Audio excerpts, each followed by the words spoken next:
안녕하세요. 다시 인사드립니다. 지난 시간에는 창업 생태계의 변화 양상 중에서 사이드 허슬러라는 어떤 새로운 트렌드에 대해 설명을 드렸고요. 이 사이드 허슬러가 어떻게 해서 어떤 배경에 의해서 생겨났는지, 그리고 사이드 허슬러는 우리 같은 사람들이, 그러니까 저 같은 근로소득자가 충분히 현실에서 구현할 수 있는 것인지에 대해서 이제 설명을 드렸고요. 지금 이번 시간에는 사이드 허슬러로서 직장인들이 성공적인 자신만의 창업을 할 때 성공 창업의 방정식에 대해서 한번 제가 나름 관찰한 결과를 토대로 한번 설명을 드리도록 하겠습니다. 제가 이제부터는 사이드 허슬러의 성공 창업 공식에 대해서, 제가 사실은 약간 이런 말씀을 드리기도 약간 우려스러운 게, 그러면 너는 얼마나 잘해가지고 뭐 많은 걸 성공시켜봤냐라는 반론이 나올 수 있어요.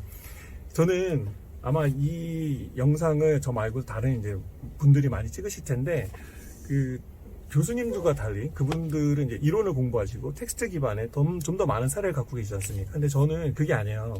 저는 제가 취재 현장에서 만났던 많은 창업가들 혹은 사이드 허슬러들을 통해서 체험형으로 알게 된 콘텐츠를 제가 만들어서 전달하는 것이기 때문에, 여러분들께서 만약에 제가 얘기하는 것들이 과연 너는 해봤어? 라는 지적을 하신다면 그건 어쩔 수 달게 받겠습니다.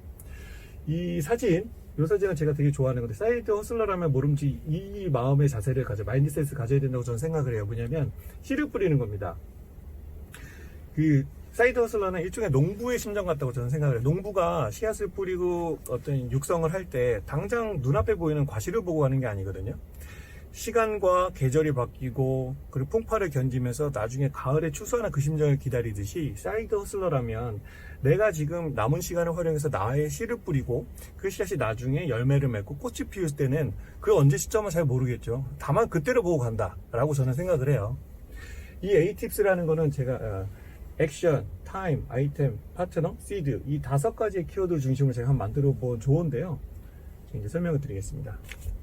첫 번째, 제일 중요한 건 저는 액션이라고 생각해요.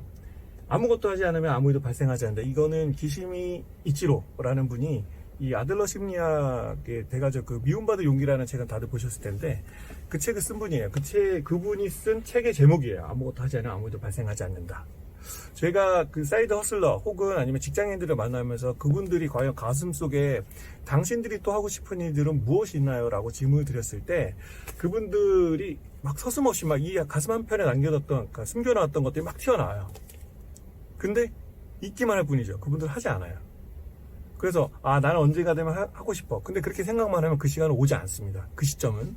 그래서 많은 사이드 허슬러들이 얘기하기를, 제일 중요한 것은 가슴 안에 품고 있는 어떤 자기의 꿈과 아니면 뭐 열망, 꿈이라고 뭐 이렇게 거창하지 않더라도 뭔가 하고 싶은 게 있다면은 주저하지 말고 하라는 메시지를 던지더라고요. 두 번째, 타임. 시간. 아까 말씀드렸듯이 이게 복습의 시간인데요. 52 = 116이라고 제가 아까 설명을 드렸는데, 그럼에도 불구하고 나는 지금 회사에서 도저히 이렇게 그러니까 52시간 제도라는 게 그냥 어떤 법에 의해 성문화된 것에 불과하지 실제로는 그렇지 않다라고 말씀하시는 분들이 있어요. 근데 그분들에 대해서는 제가 달리 제가 뭐라고 이렇게 말씀드리긴 좀 어렵고, 그 부의 추월차선이라는 책이 있습니다. 거기에 MJ 드마코라는 저자가, 저 그 책을 되게 재밌게 봤는데 정말 추천드리는데요. 그 저자가 독자와의 대화에서 했던 Q&A에 나와 있던 거 제가 대체해서 설명을 드릴게요. 어떤 독자가 MJ 드마코한테 이렇게 질문했습니다. 나는 아이가 둘이고 9시가 넘어서 퇴근해가지고 집에 온다. 근데 나도 당신처럼 부의 추월차선에 올라탈 수 있을 것인가? 라는 얘기를 해요.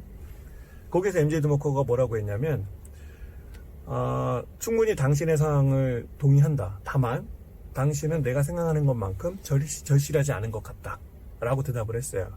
근데 누구나 다 그런 경험을 해보셨을 겁니다. 고등학교 때나 대학교 때나 아니면 지금 회사에서나 데드라인이 정해져 있는 어떤 과제가 있어요. 근데 처음에는 이 과제가 주어졌을 때 과연 이걸 어떻게 할까 라고 생각하더라도 언제 시간이 지나고 보면 결국 돼 있더라고요. 저는 그런 경험을 상당히 많이 했는데, 시간이 없다라고 생각하시는 분들께서 혹시나 자신의 절실함의 정도를 한번 측정해 보시는 게 어떨까 싶어요. 진짜 절실하면 시간은 만들어진다 라고 MJ 드마코가 얘기했지, 저도 그 부분을 믿습니다. 세 번째, 아이템입니다. 아이템은 남들보다 잘하면 된다. 아마 직장인분들 중에서 내 머릿속에 되게 많은 신박하고 되게 돌발적이고 뭔가 도전적인 아이디어를 많이 갖고 계실 텐데, 이 성공한 창업가들이 얘기하기를 아이템은 별로 중요하지 않다고 얘기해요. 아이템보다 중요한 게 뭐냐? 바로 수요라고, 시장이라고 얘기합니다. 이 성숙된 시장 안에서 사업을 하는 게 훨씬 더 중요하다. 예를 들면 그 배달의 민족이라는 이 그러니까 배달 어플리케이션 있지 않습니까? 김봉진 창업주가 배달 어플리케이션을 만들었을 때만 해도 이미 시장에는 10개 이상의 배달 어플리케이션이 있었어요.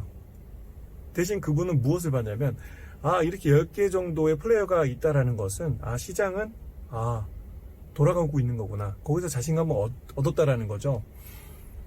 이런 또 예를 한번 들 수 있을 것 같아요.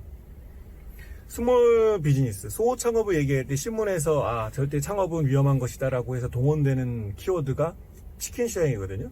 근데 이 치킨 시장은 늘 신문에서 얘기하는 거 레드오션이고 하지 말아야 돼. 뭐 할 거 없으면 치킨집이나 하지. 어떻게 이렇게 되게 비하하는 표현을 쓰지만 사실은 치킨 시장은 상당히 매력적인 시장이다라고 저는 생각을 해요. 왜냐하면 오늘 이 밤에도 대한민국 한반도에서 30만의 치킨 대기 수요가 있습니다. 매일 벌어지는 치킨 수요예요. 예를 들어서 제가 창업을 한다고 쳤을 때 오리프라이드를 한번 오리프라이드 만들 수 있을까요? 30만의 대기 수요를? 못 만듭니다. 시장은 만들어지는 것이기 때문에 그런 거거든요. 따라서 머릿속에 이것저것 하고 싶다라고 생각이 드신 분들께서는 아무리 그게 신박한 아이디어하다 하더라도 시장에서 얼마나 수요를 창출이 돼 있는지, 그래서 제가 작은 자본으로도 이 시장의 수요를 매칭시킬 수 있는지를 먼저 한번 생각해 보시는 게 중요할 것 같다는 생각이 듭니다. 네 번째, 파트너입니다. 파트너, 주인공이 필요는 없다. 아까 제가 슬쩍 이제 말씀을 드렸던 게 비즈니스라는 것은 얼마나 많은 돈을 버느냐가 아니라 어떻게 하면 가장 효율적으로 리스크를 해지할 수 있느냐에서부터 시작을 해야 된다. 그게 첫 단추여야 된다라는 말씀을 드렸는데, 파트너, 사이드 허슬러는 기본적으로 자기의 본업이 있기 때문에 본업을 지키는 상황에서는 나머지 창업과 관련된 모든 재반의 일들을 할 수가 없지 않습니까? 그러면 이 파트너를 만약에 있다. 파트너가 있다는 건 두 가지 관점에서 리스크를 해지할 수 있어요. 첫 번째는 비용입니다. 예를 들어서 제가 무슨 펍을 하나 하고 싶어요.